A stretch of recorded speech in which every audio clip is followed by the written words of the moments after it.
Di sebuah kota bernama Ur, wilayah kerajaan Babilonia, lahirlah seorang anak bernama Ibrahim. Kota ini besar dan makmur, tetapi berada dalam kegelapan spiritual yang mendalam. Penduduknya menyembah patung-patung yang mereka buat sendiri. Di tengah mereka, berdirilah seorang pembuat berhala bernama Azar.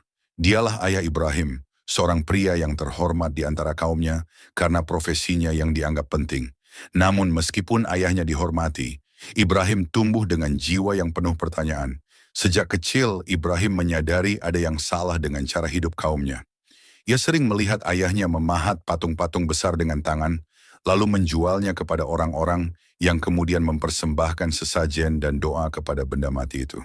Ibrahim sering duduk di sudut bengkel ayahnya, memandangi patung-patung itu dengan tatapan penuh keheranan. "Wahai ayah," tanya Ibrahim suatu hari, "mengapa engkau membuat sesuatu yang tidak bisa berbicara, tidak bisa mendengar, dan tidak bisa menolongmu ketika kau memerlukan bantuan?" Azar menatap putranya dengan kening berkerut. "Ibrahim, jangan berkata begitu. Ini adalah dewa-dewa yang disembah oleh leluhur kita. Mereka membawa keberuntungan bagi kita." Namun Ibrahim tidak pernah puas dengan jawaban itu. Di malam-malam yang sunyi ia menatap langit yang penuh bintang. Ia bertanya-tanya, siapakah yang menciptakan semua ini? Langit yang luas, bulan yang terang, dan matahari yang menyinari dunia, semuanya tampak terlalu sempurna untuk dibuat oleh tangan manusia atau benda mati.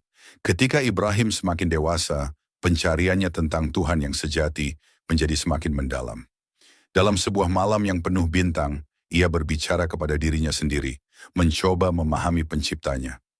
"Bintang-bintang ini begitu indah, mungkin inilah Tuhanku," katanya. Namun ketika malam berlalu, bintang-bintang itu menghilang. Ibrahim berkata, "Tidak, yang menghilang tidak mungkin menjadi Tuhanku." Kemudian bulan yang besar dan terang muncul di langit. Ibrahim kagum dan untuk sesaat ia berpikir, "Inilah Tuhanku." Tetapi ketika fajar datang dan bulan menghilang, ia berkata, "Tidak, ini juga bukan Tuhanku." Akhirnya matahari terbit dengan cahayanya yang terang dan hangat. Ibrahim berpikir, mungkin inilah Tuhanku karena ia paling besar dan menerangi segalanya. Tetapi saat matahari tenggelam, ia menyadari, tidak, matahari pun bukan Tuhanku. Tuhanku adalah Dia yang menciptakan langit, bumi, bintang-bintang, bulan, dan matahari. Dialah Allah, satu-satunya Tuhan yang benar. Dengan keyakinan ini, Ibrahim mulai menyeru kaumnya untuk meninggalkan penyembahan berhala. Ia pergi ke pasar-pasar dan tempat-tempat keramaian, berbicara dengan siapa saja yang mau mendengarnya. "Wahai kaumku," seru Ibrahim, "mengapa kalian menyembah sesuatu yang kalian buat sendiri? Bukankah lebih masuk akal menyembah Allah yang menciptakan langit, bumi, dan semua yang ada di antara keduanya?" Namun kaumnya menertawakan Ibrahim. Mereka menganggapnya sebagai pemuda yang tidak tahu adat dan meremehkan tradisi leluhur. Bahkan ayahnya sendiri Azar menjadi marah. Suatu hari Azar berkata, "Wahai Ibrahim, jika engkau tidak berhenti mencela dewa-dewa kami, aku akan mengusirmu dari rumah ini." Ibrahim menjawab dengan tenang, "Wahai ayahku, aku hanya ingin engkau mengikuti jalan yang benar. Aku khawatir engkau akan mendapat azab dari Allah jika terus menyembah berhala." Tetapi hati Azar telah tertutup dan ia menolak seruan anaknya.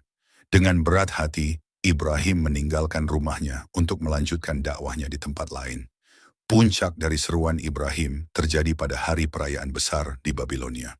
Seluruh penduduk kota pergi keluar untuk merayakan dan mempersembahkan sesajen kepada berhala-berhala mereka. Ibrahim melihat kesempatan ini sebagai waktu yang tepat untuk menunjukkan kelemahan para berhala. Ia masuk ke kuil besar yang penuh dengan patung-patung. Di dalamnya terdapat berhala utama yang dihiasi dengan perhiasan emas dan pakaian mewah.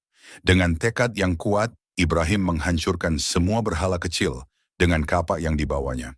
Setelah itu, ia menggantungkan kapak di tangan berhala terbesar.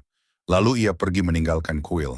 Ketika penduduk kembali, mereka terkejut melihat berhala-berhala mereka hancur berkeping-keping. Mereka segera mencari tahu siapa yang bertanggung jawab atas peristiwa ini. Nama Ibrahim disebutkan dan ia dibawa ke hadapan mereka. "Wahai Ibrahim," kata salah satu pemimpin mereka, "apakah kau yang menghancurkan dewa-dewa kami?" Ibrahim menjawab dengan tenang, Tanyakan saja kepada berhala terbesar itu. Bukankah kapa itu ada di tangannya? Kaumnya terdiam. Mereka tahu bahwa berhala itu tidak dapat berbicara atau membela diri. Namun ego dan kesombongan mereka mencegah mereka untuk menerima kebenaran yang telah jelas di depan mata. Kabar tentang Ibrahim sampai ke telinga Raja Namrud, seorang penguasa kejam yang mengaku sebagai Tuhan. Namrud memanggil Ibrahim untuk dihadapkan kepadanya. Di istananya yang megah, Namrud mencoba membungkam Ibrahim dengan argumen-argumen yang sombong. "Siapa Tuhanmu, wahai Ibrahim?" tanya Namrud. "Tuhanku adalah Allah yang menghidupkan dan mematikan," jawab Ibrahim dengan tegas. Namrud tersenyum sinis. Ia memerintahkan 2 tahanan untuk dibawa ke hadapannya. Salah satu tahanan ia bebaskan, sementara yang lain ia perintahkan untuk dihukum mati. "Lihat, aku juga bisa menghidupkan dan mematikan," katanya. Namun Ibrahim tidak terpengaruh. Ia berkata, "Tuhanku menerbitkan matahari dari timur. Jika engkau Tuhan, terbitkanlah matahari dari barat." Namrud terdiam. Ia tidak bisa menjawab, tetapi kesombongannya mencegahnya untuk mengakui kebenaran. Setelah diskusi di istana Namrud, sang raja yang marah memutuskan untuk memberi hukuman yang paling kejam kepada Ibrahim. Ia ingin menunjukkan kepada rakyatnya bahwa kekuasaan dirinya sebagai dewa tidak bisa digugat. Hukuman yang dipilih adalah membakar Ibrahim hidup-hidup di dalam kobaran api yang besar, sesuatu yang tidak mungkin manusia biasa selamat darinya. "Siapkan kayu bakar sebanyak-banyaknya. Jadikan api ini yang terbesar yang pernah dilihat manusia," perintah Namrud dengan suara lantang. Perintah itu segera dijalankan. Penduduk dikumpulkan dan diperintahkan membawa kayu bakar. Dalam waktu singkat, sebuah tumpukan kayu yang sangat besar terkumpul di tengah lapangan utama kota. Begitu banyak kayu yang dikumpulkan, sehingga api yang akan menyala terlihat seperti gunung kecil yang menjulang. Ketika kayu mulai dibakar, nyala api membumbung tinggi. Panasnya begitu menyengat, sehingga bahkan orang-orang yang berada jauh dari api itu tidak mampu mendekat. Dalam suasana penuh teror, Ibrahim dibawa ke lapangan dengan tangan terikat. Namun Ibrahim tetap tenang. Wajahnya memancarkan keteguhan hati. Ketika para algojo mempersiapkan alat pelontar, karena mendekatkan diri ke api itu terlalu berbahaya, Ibrahim berdoa kepada Allah dengan sepenuh keyakinan. Doanya singkat namun penuh makna. "Cukuplah Allah sebagai penolongku, dan Dia adalah sebaik-baik pelindung." Ketika Ibrahim dilemparkan ke dalam api, keajaiban besar terjadi. Allah memerintahkan kepada api, "Wahai api, jadilah dingin," dan menyelamatkan bagi Ibrahim. QS Al-Anbiya 69. Api yang membakar dengan dahsyat itu seketika berubah menjadi sejuk. Kobaran api yang sebelumnya mengancam nyawa menjadi seperti taman yang teduh bagi Ibrahim. Ia berdiri di dalam api tanpa terluka sedikit pun. Bahkan tali yang mengikat tangannya terputus tanpa membakar kulitnya. Ibrahim merasa tenang, seolah ia sedang berada di tempat yang paling nyaman di dunia. Orang-orang yang menyaksikan kejadian ini terpana. Mereka tidak percaya dengan apa yang mereka lihat. Bagaimana mungkin seseorang bisa selamat dari api sebesar itu? Beberapa orang mulai berpikir bahwa Tuhan yang disembah Ibrahim mungkin memang benar. Namun sebagian besar dari mereka masih keras kepala dan enggan mengakui kebenaran. Namrud yang menyaksikan dari kejauhan menggertakkan giginya dengan penuh amarah. Ia merasa dipermalukan di hadapan rakyatnya. Namun alih-alih tunduk kepada kebenaran, ia justru semakin sombong. Ia memutuskan untuk tetap melanjutkan perlawanan terhadap Allah. Beberapa waktu setelah kejadian tersebut, Allah mengirimkan peringatan kepada Namrud. Dalam sebuah dialog terakhir dengan Ibrahim, Namrud kembali berusaha menunjukkan kekuasaannya. Ibrahim berkata, "Jika engkau benar-benar Tuhan, maka tunjukkan kekuasaanmu yang sebenarnya. Buktikan bahwa engkau dapat melawan kekuatan Allah." Namun Allah tidak perlu membuktikan kekuasaannya melalui cara yang megah. Ia mengirimkan bala tentara yang kecil dan tidak terlihat berbahaya, seekor nyamuk. Nyamuk kecil itu terbang ke arah Namrud, masuk melalui hidungnya, dan sampai ke dalam otaknya. Nyamuk itu terus-menerus mengganggu Namrud, menyebabkan rasa sakit yang luar biasa. Tidak ada tabib atau penyihir di kerajaannya yang mampu menyembuhkannya. Untuk meredakan rasa sakit, Namrud memerintahkan para pengawalnya memukul kepalanya dengan palu. Setelah berhari-hari dalam siksaan, Namrud akhirnya meninggal dalam keadaan hina, meninggalkan tahta dan kerajaan yang megah namun kosong makna. Setelah peristiwa tersebut, Ibrahim terus melanjutkan dakwahnya. Ia meninggalkan Babilonia untuk menyebarkan ajaran tauhid ke berbagai tempat.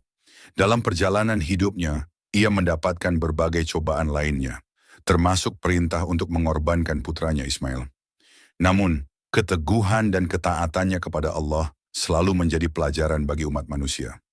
Kisah Ibrahim dan Namrud adalah pengingat abadi tentang bagaimana iman kepada Allah dapat mengalahkan kekuatan duniawi sebesar apapun.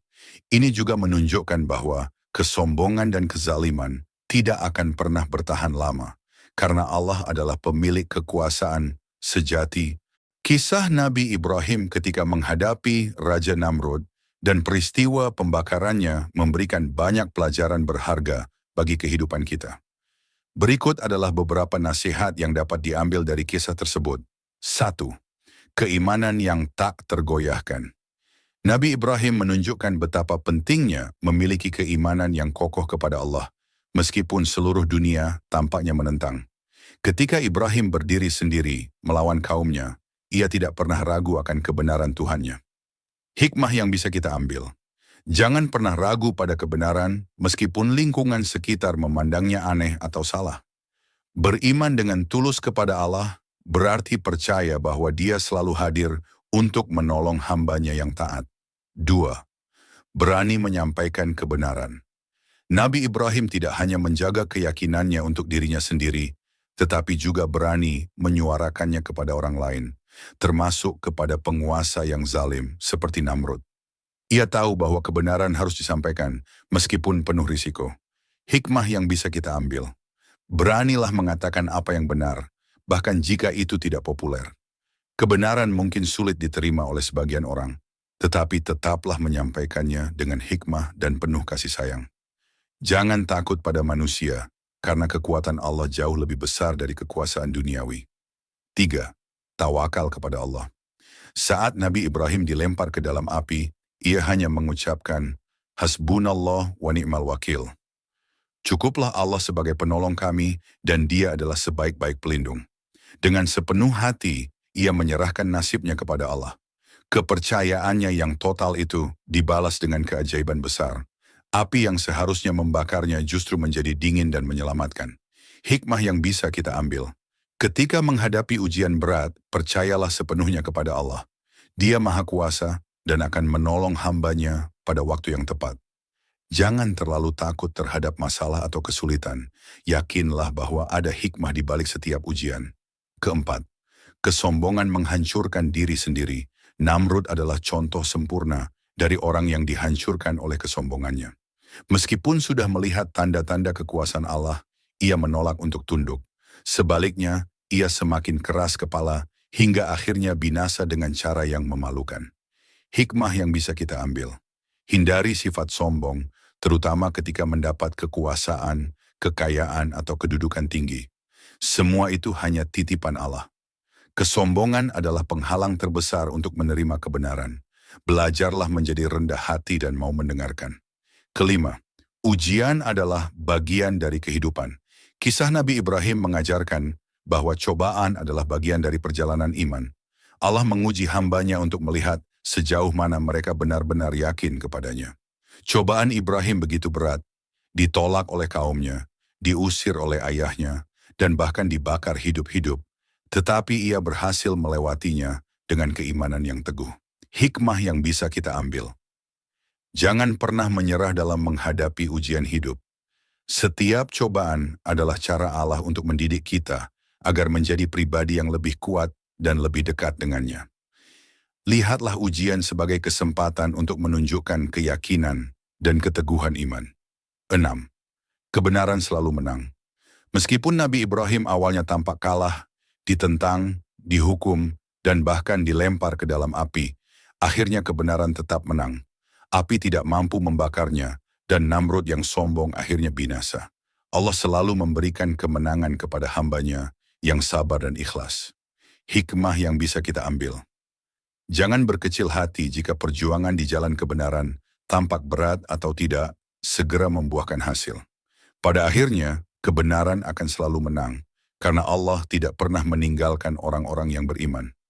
Tetaplah istiqamah dalam menjalani hidup dengan prinsip yang benar. Kesimpulan, kisah ini. Kisah Nabi Ibrahim adalah cermin bagi kita semua untuk belajar tentang keberanian, keimanan, tawakal, dan keteguhan hati. Ini juga menjadi peringatan bagi mereka yang sombong dan menolak kebenaran. Sebagai manusia, kita diajak untuk terus mencari kebenaran, mengamalkannya, dan menyampaikannya kepada orang lain dengan cara yang penuh hikmah. Semoga kita dapat meneladani sifat-sifat mulia Nabi Ibrahim dan mengambil pelajaran dari kesalahan Raja Namrud. Sesungguhnya, bersama kesulitan ada kemudahan. Al-Quran Surat Al-Insyirah ayat 6. Demikianlah kisah Nabi Ibrahim. Jika kalian suka, silahkan subscribe dan share agar bermanfaat untuk orang banyak. Jazakumullahu khairan.